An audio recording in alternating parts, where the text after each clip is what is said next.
Hey, I'm Weekend Gabe, and you're checking out Weekend at Gabe's, and thanks for checking out this latest episode. While you're here, also follow us on these social medias at Weekend Gabe, at Weekend at Gabe's, and also at The Real Sam Crane. Thanks for checking us out. All right, let's reset. We got a great group of artists coming up tonight. We're gonna be talking about Fable, Chicago, Fable the Great, who has a new record. He's gonna be coming on in about 25 minutes. But right now, straight from New Jersey, the home of Redman, the home of Naughty by Nature, and also the home of our next guest, Xav The Ripper. It is an absolute pleasure to have him joining us to talk about the new album, Once It's Over. Good evening, sir. How are you? Good man, how you guys doing? Good, man. So, we're just having some fun tonight. We appreciate you giving us your time. The new album, Once It's Over, is out. You got the new video out, Same O. I want to talk about the video a little bit. Where did you guys shoot this? This office space, and where'd you get the suit? For sure. We did this out in New Brunswick. Cause we go to school in Rutgers right now. It's my man Devin and Brandon Ferrero, two really talented photographers and videographers. Devin's also happens to be my manager. Just the whole day. It just so happened to rain in the morning and then get really nice during like midday, and then the clouds like sundown. I mean, came out at the end. It was like couldn't have worked out more perfect. Like the aesthetic of the video, honestly. It's awesome. Right. Is that your real car, the one that wouldn't start? No, that was my buddy Brandon's. But was he at all insulted? He's like, "Wait, you guys are gonna make fun of my car in the video that doesn't start?" He ended up getting another one. He knew it was a piece of shit. Honestly. Do you hear that, Croatia? We still flexing on you. You know, our broke, we buy another one.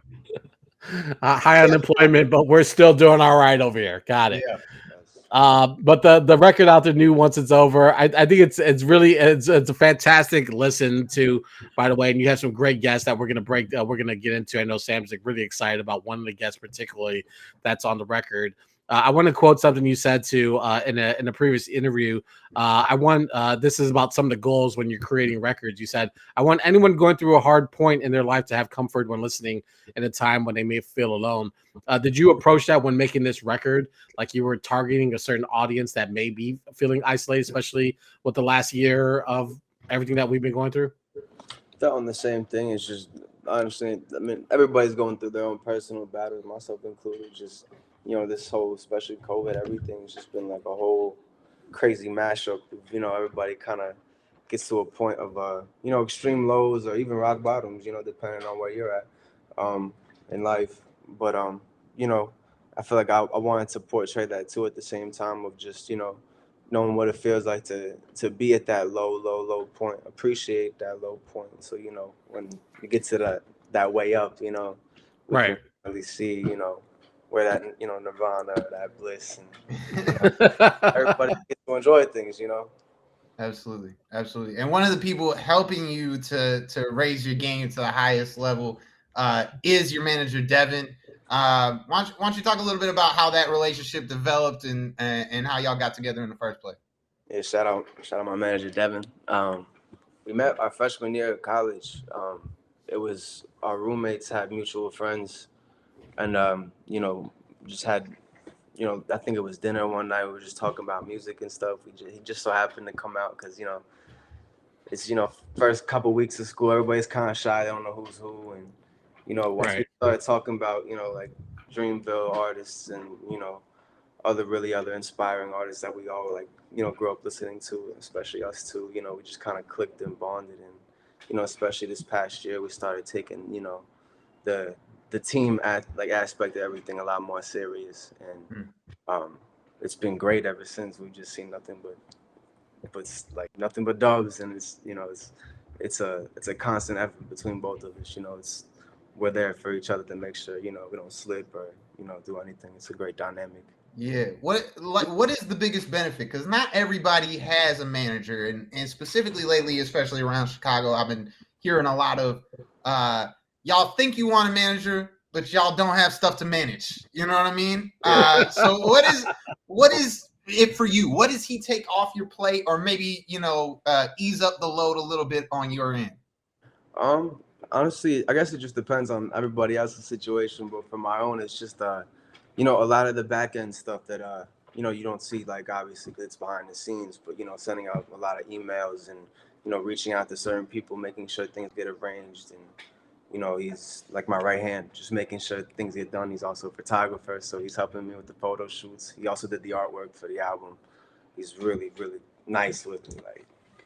So and the happy. documentary, right? And he made the mini doc for Same Old. Really, shout out my manager Devin. Honestly, Crazy. But tell Devin that we saw him in Voyage LA. He got his own little pub Yeah. when we were doing our research, so he's out there working.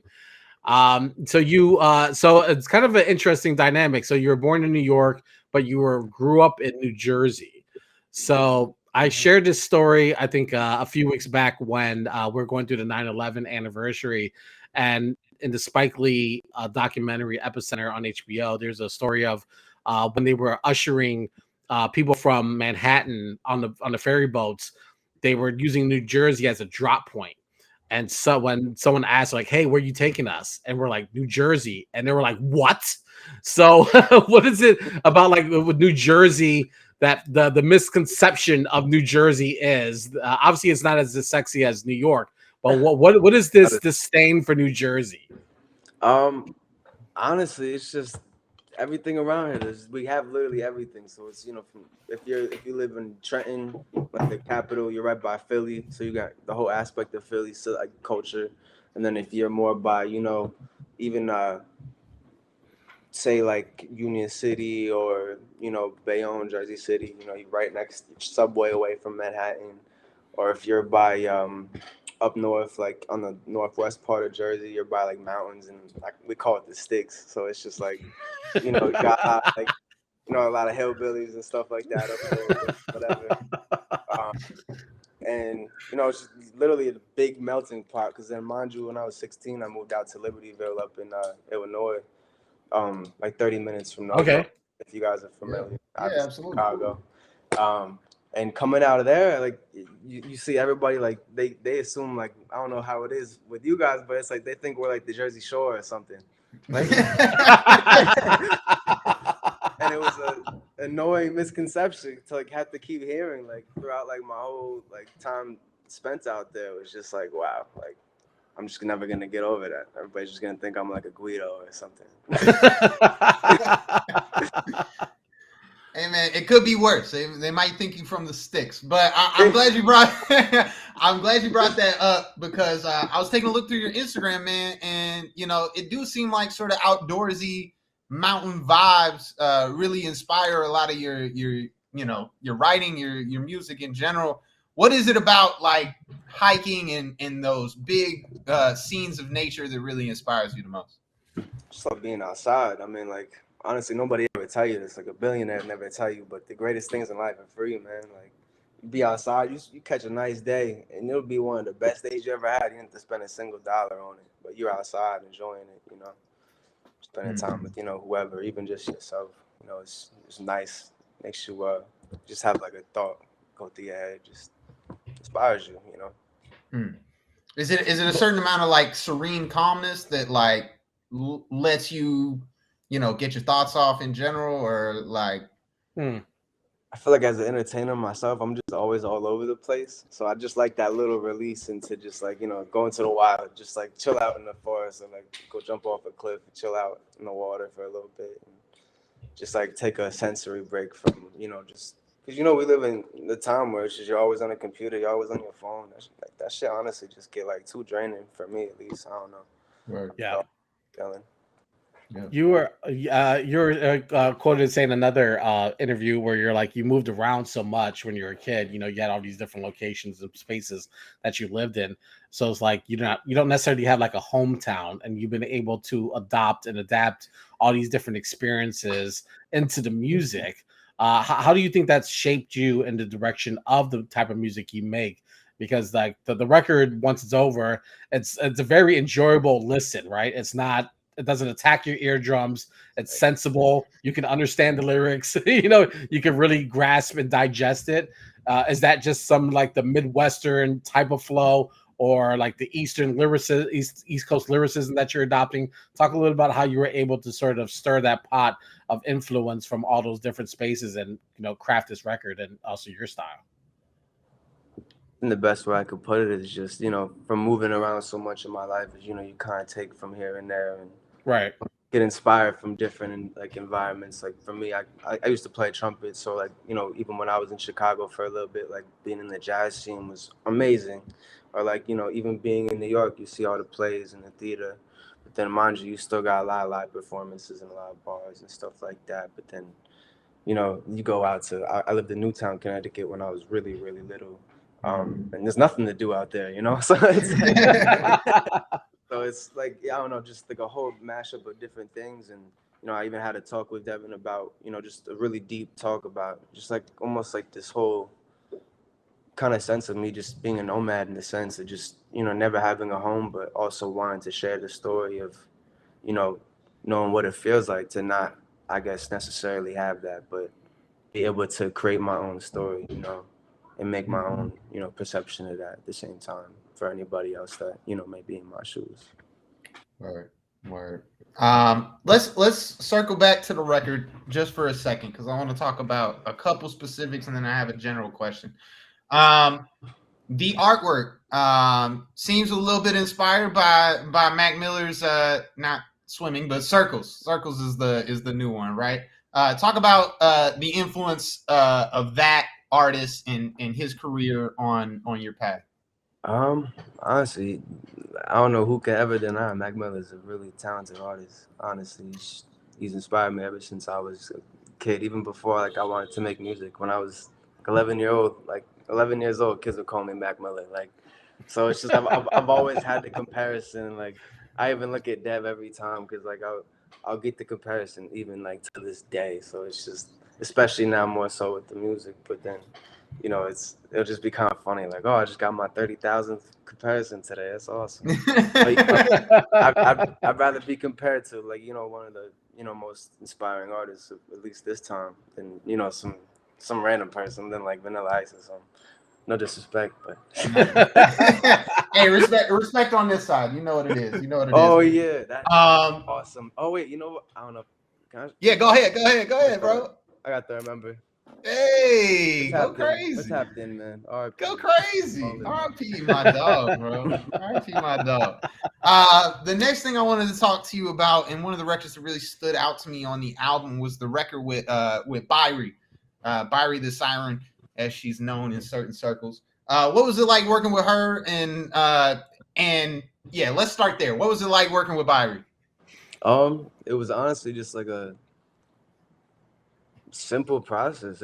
I went through, my manager had put me on. He's like, she's going on tour. She's going to Atlanta. She's offering, hooks and choruses. And, honestly, at first I had never heard of her music or anything. And, just reading up after he sent me that, like listening to all the music, I was like, wow, like this girl is really, really talented. Like, hell yeah, sure. Voice. And like just so happened like that we had made this record at the time. I'm not sure if you guys are familiar with Kenneth Cash, but he's somebody signed under AK the Savior's label. He's a Brooklyn rapper from under the Achievers, or if you know Beast Coast or anything like that. I'm familiar with AK, yeah, for sure. I don't know about the other one. We initially tried to get him on that record, but then after just kind of just miscommunication, I guess, on the email side, we found her voice, and it was just like it almost like matched like a perfect puzzle piece. Absolutely, really nice. And on the back of that, it's a lot of features on this album. What was the most fun session that you can remember when you was recording? Which one really stuck out to you? Oh my God, there's two of them that really stood out the most. Or actually, all of them really have a lot of different crazy stories to them. But I guess in like a chronological order, I'd say about that. That song was a crazy process. Shout out my man Rex. Shout out my girl Kai. It was a really, it's a longer story than I'll make it, but to give you the cliff notes, Rex had introduced us to her, and had not even knew where she was from or anything. Like 15 minutes later, she pulls out her guitar. She brought a guitar. She starts singing and strumming the guitar while we're all eating and just like chilling. And we're like, yo, like she's like nothing we've ever heard before. And we're like, we need a song with you. Like we gotta tap in now. And then we start going to the recording stuff. We're going here, and it must have been like 9 o'clock. And we didn't stop working on that song till about like 11 a.m. the next day. Wow. And I had class an hour later. Crazy. And that's the life of an artist, baby. Exactly. Fresh out the studio and straight to class. That's what it is. That's what it is. I got one last question before I kick it over to Gabe. Once It's Over is the name of the album. What did you do once it was over, man? Did you sit back, you go have some food, you go, coffee, go back to class? What you doing once it's over? I mean, is it really over though? I'm saying when the album process was completed. When the it's never over. Music is an infinite game, bro. The only way to lose is to stop playing. Honestly, I just took because I always say I'm gonna take a break after I do a long process. Because honestly, this album took a lot of me. It was a long 9-month process. I went through a good 200 tracks of just like consolidating and ended up with the 6 that we had, and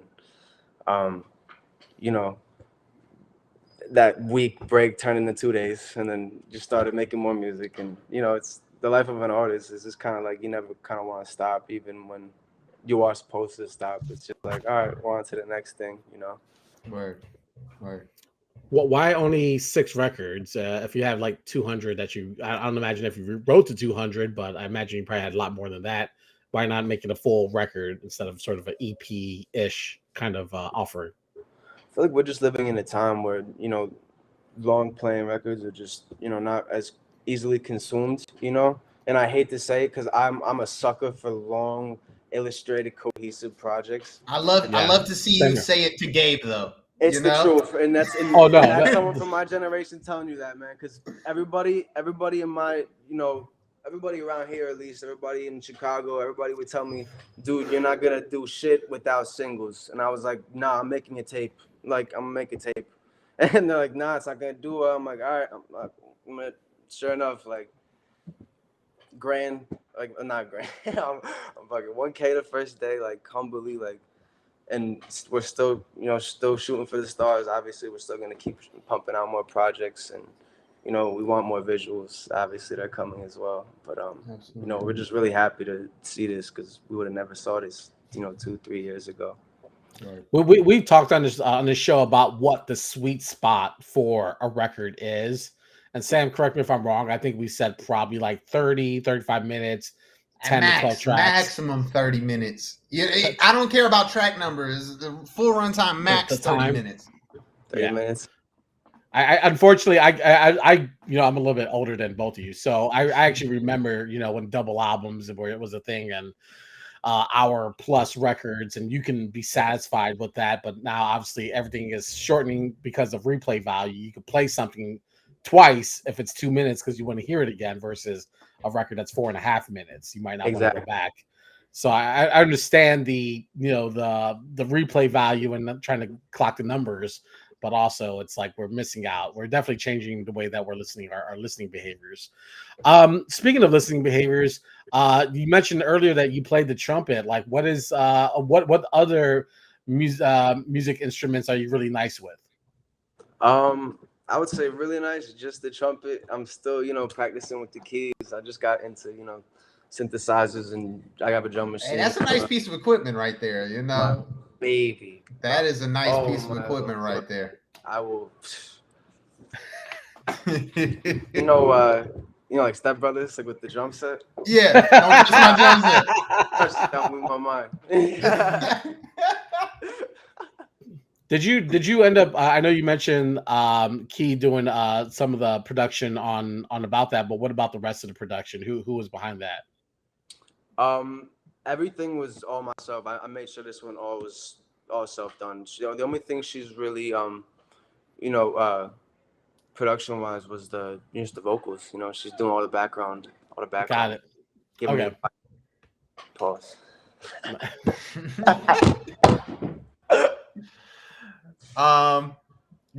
Going from there, you know, in the skits. Let's talk about the skits. Let's talk about the skits for a second. I love the skits. I think they're I do hilarious. too. I'm not a fan of skits anymore because I think that people went OD over like just killed the idea. Nuts. But yours is like really entertaining. Thank you. But there's a moment on, I think it's the first one, where somebody calls in and gets on you about the mixes. Yeah. When you're traveling around, do people really get on you about the mixes? Is that like something that, you know, maybe us people who are just consumers, like we don't get to see behind the scenes on that?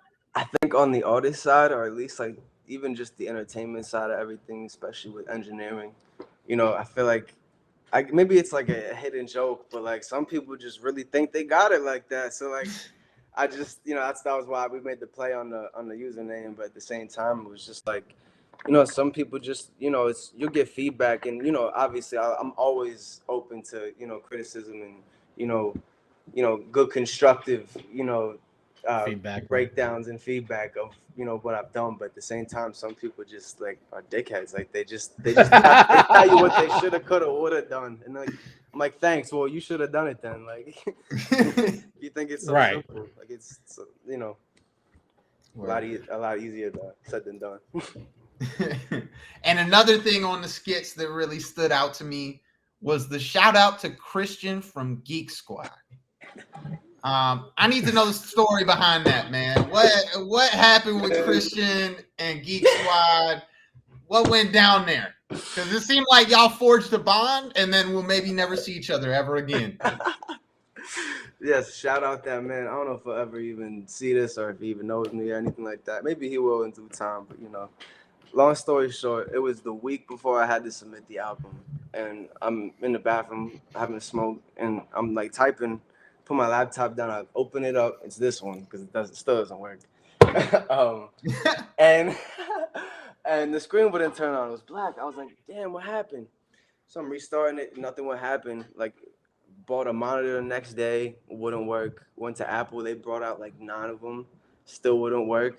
And then after I thought like all hope was gone, Dad was like, you should just try Geek Squad, man. Like it really wouldn't hurt. I go, sure enough, this dude literally like picks up the laptop, touches it once, and then makes the monitor work. So I was able to get all the stuff off the laptop on my external, and just, you know, had to crunch this album out in a week and just remaster all this stuff. It was brutal. So it sounded like to me that he needs to drop the IAN from his name, and he just Christ now. You know what I'm saying? Like he just touched the computer, and good things happen. Honestly, literally, it's like that one dude on TikTok. You're like, Jesus Christ. I just saw that today too, by the way. That guy. What was I gonna say? You used to write graffiti, or you still do? What handle do you go by, or what would you tag? I used to have a bunch of dumb ones. We were kids when we used to write. I used to have like XE, Flow, Zolum. Now sometimes I just be, you know, just fucking around, you know, allegedly. Right. Allegedly. Do you have like a crazy bombing story, or was it just kind of like just run up on the building and, you know, throw it up and then, you know, keep it moving? No, they're not even a crazy bombing story, but there just was this one time we must have been like 11, 12 when we had this bottle of ink, like this really nice bottle, like permanent outdoor, like really good ink, and then this mop, and we're just trying to refill our markers.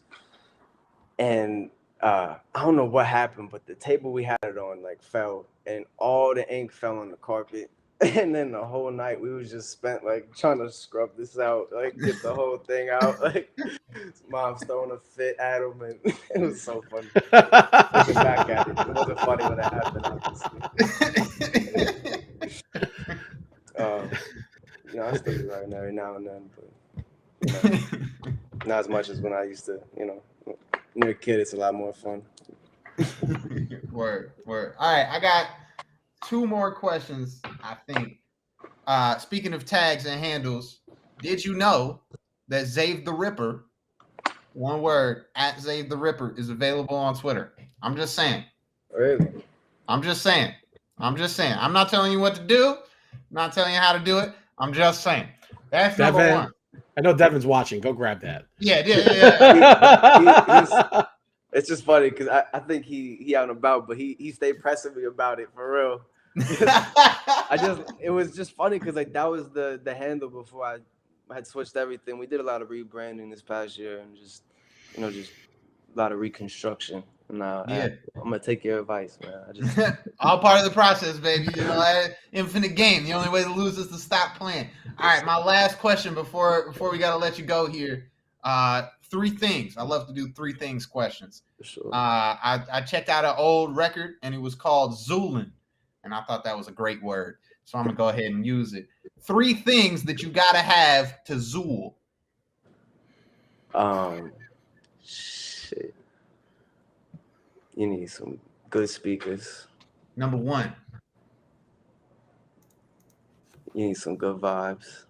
Number 2, get more specific on good vibes. Is it like women? Do you need just a bunch of dudes in the studio? Well, that's why I say just vibes, because if I said all the specifics, I'd have a whole finger full, All right, fair enough. All right, vibes then. And oh man.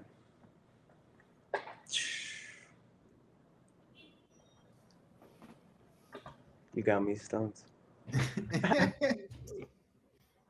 You got to think about this stuff, man, because, somewhere down the line, somebody might be like, hey, we want to come do a show. We're going to give you anything you want. You got to have that list ready, bro. That's, you can't just be sitting there like, I guess I want, maybe a cigarette. I don't know. All right. Can't forget the turntables, I'm going to say. You know what? Turntables. Word up. This is when you Zool? Yeah. Oh, yeah. Oh, yeah. We made it like almost like Coolin', but I just kind of made a play on it because my name's No, bro. Gabe, you spelled it all types of wrong, bro. It's X. It's cool with an X, dude. This man's a dinosaur. Yo. Shout out my brother Burke. He made the beat on that record. Word. All right, well, that's going to be our time, man. We appreciate you so much for giving us and reaching out to us and talking to us about the new album. Once it's over, it's on all digital streaming platforms. Go put it into your life. There's tons of great artists featured on there, including Mars, who's from the city. So definitely appreciate you repping and holding us down with some Chicago love on the record.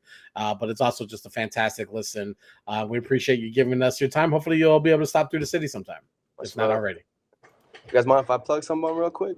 Go ahead. Go ahead.